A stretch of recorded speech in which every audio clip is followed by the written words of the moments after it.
Well, let's hear, going over to our story on the review of the election as we hear from INEC representative based on the report and what they're doing going forward. The Chief Press Secretary to the INEC Chairman, Mr. Rotimi Oyekemi, he joins us on the program via Skype. I'd like to thank you for joining us at this time and ask, it appears, more findings, more reports and also more indictments.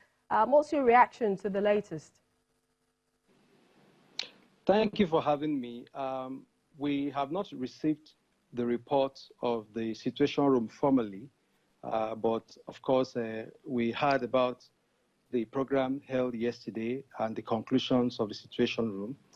And the position of the Commission is that, yes, we agree that there were challenges with the election, as you have challenges with all elections anyway.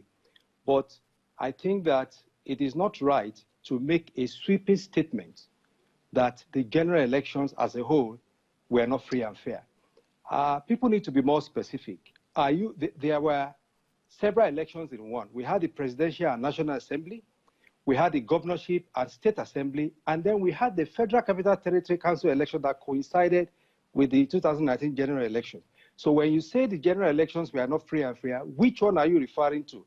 Are you referring to the presidential? Are you referring to the National Assembly, or which one?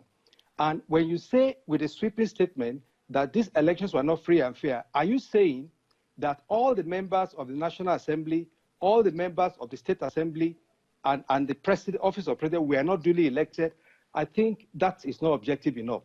But as we said, even INEC on its own has conducted internal reviews.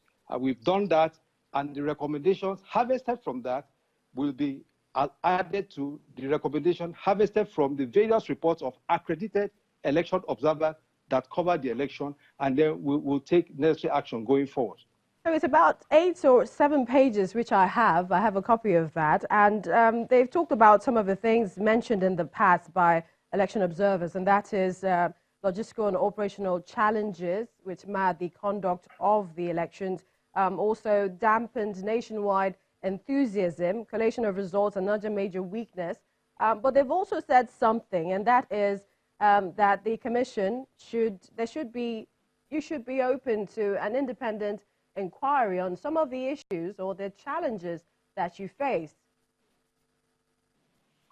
Well, I don't know what the situation means by open to independent inquiry. The reviews we had external stakeholders, including civil society organizations. They were invited. They were part of the process. From the beginning, we have included all stakeholders. There is nothing we have hidden in this election.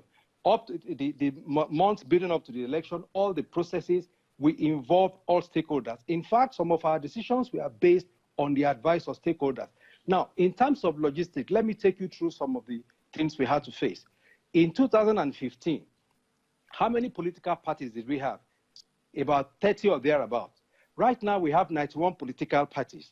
And on the ballot, the commission had to print, for the presidential election alone, over 400 million sheets of ballot papers, right? And these things were shipped from various countries, several 747 aircraft, and we don't even have trucks. We don't have enough. We had to sign an MOU with the transport unions.